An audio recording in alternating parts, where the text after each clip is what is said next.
Hi friends, ಇವತ್ತು ಒಂದೆಲಗ ಸೊಪ್ಪಿನ ತಂಬುಳಿ ಮಾಡ್ತಿದ್ದೀನಿ. ಅದೇ ನಮ್ಮ ಪಾಟಲ್ಲಿ ಬೆಳೆದಿತ್ತು, ಹಾಗೆ ಫ್ರೆಶ್ ಕೊಯ್ಕೊಂಡ್ಬಂದು ಮಾಡ್ತಿದ್ದೀನಿ. ಅದಕ್ಕೆ ಏನೇನು ಬೇಕಂತ ಇಂಗ್ರೀಡಿಯೆಂಟ್ಸ್ ನೋಡೋಣ ಬನ್ನಿ ಫ್ರೆಂಡ್ಸ್.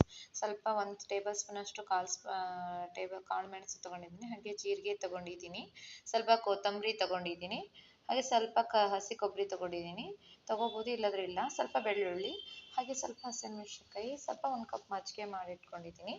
ಈಗ ಒಂದು ಸ್ಟವ್ ಆನ್ ಮಾಡಿಬಿಟ್ಟು ಸ್ವಲ್ಪ ಎಣ್ಣೆ ಹಾಕ್ಕೊತಿದ್ದೀನಿ. ಇವಾಗ ಅದಕ್ಕೆ ಎಣ್ಣೆ ಕಾದ್ಮೇಲೆ ಸ್ವಲ್ಪ ಇದು ಇತ್ತಲ್ಲ ಒಂದೆಲಗ, ಅದನ್ನು ಫ್ರೈ ಮಾಡ್ಕೊತಿದ್ದೀನಿ. ಸ್ವಲ್ಪ ಫ್ರೈ ಮಾಡ್ಕೋಬೇಕು. ಅದು ಯಾವಾಗಲೇ ತೊಗೊಂಡಲ್ವಾ ಕಾಳು ಮೆಣಸು ಜೀರಿಗೆ ಅದೆಲ್ಲ ಇದಕ್ಕೆ ಹಾಕ್ಕೋಬೇಕಾಗುತ್ತೆ. ಇವಾಗ ಕಾಳು ಮೆಣಸು ಮತ್ತು ಜೀರಿಗೆ ಮತ್ತು ಬೆಳ್ಳುಳ್ಳಿ ಸ್ವಲ್ಪ ಕೊಬ್ಬರಿ ಹಾಕ್ಕೊತಿದ್ದೀನಿ ಫ್ರೆಂಡ್ಸ್. ಇವಾಗ ಇದನ್ನು ಫ್ರೈ ಮಾಡ್ಕೋಬೇಕಾಗುತ್ತೆ. ಸ್ವಲ್ಪ ಹಸಿ ವಾಸನೆ ಹೋಗೋವರೆಗೂ ಫ್ರೈ ಮಾಡ್ಕೋಬೇಕು.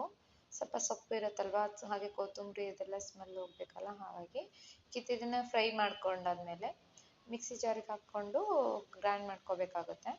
ಗ್ರೈಂಡ್ ಮಾಡ್ಕೊತಿದ್ದೀನಿ ಫ್ರೆಂಡ್ಸ್. ಮತ್ತು ಇದಕ್ಕೆ ಏನೇನು ಒಗ್ಗರಣೆ ಬೇಕು ಅಂತ ಅದನ್ನು ನೋಡೋಣ ಬನ್ನಿ ಫ್ರೆಂಡ್ಸ್.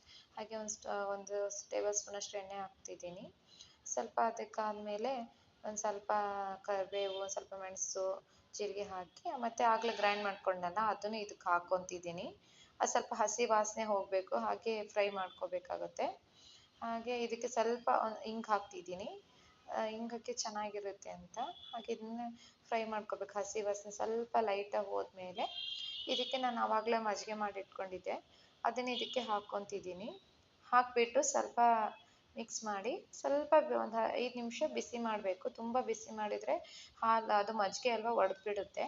ಹಾಗೆ ಹೀಗೆ ಲೈಟಾಗಿ ನಿಮ್ಗೆ ಎಷ್ಟು ಬೇಕು, ದಪ್ಪ ಬೇಕಾದ್ರೆ ದಪ್ಪ, ತೆಳ್ಳಗೆ ಬೇಕಾದ್ರೆ ತೆಳ್ಳಗೆ ಮಾಡ್ಕೋಬೋದು, ಗಟ್ಟಿ ಬೇಕಾದರೂ ಮಾಡ್ಕೋಬೋದು. ಈ ಥರ ಹೀಗೆ ನಾನು ಸ್ವಲ್ಪ ಒಂದು ಮೀಡಿಯಮ್ ಮಾಡ್ಕೊಂಡಿದ್ದೀನಿ. ಹಾಗೆ 1 ಟೇಬಲ್ ಸ್ಪೂನ್ ಅಷ್ಟು ಉಪ್ಪು ಹಾಕ್ತಿದ್ದೀನಿ.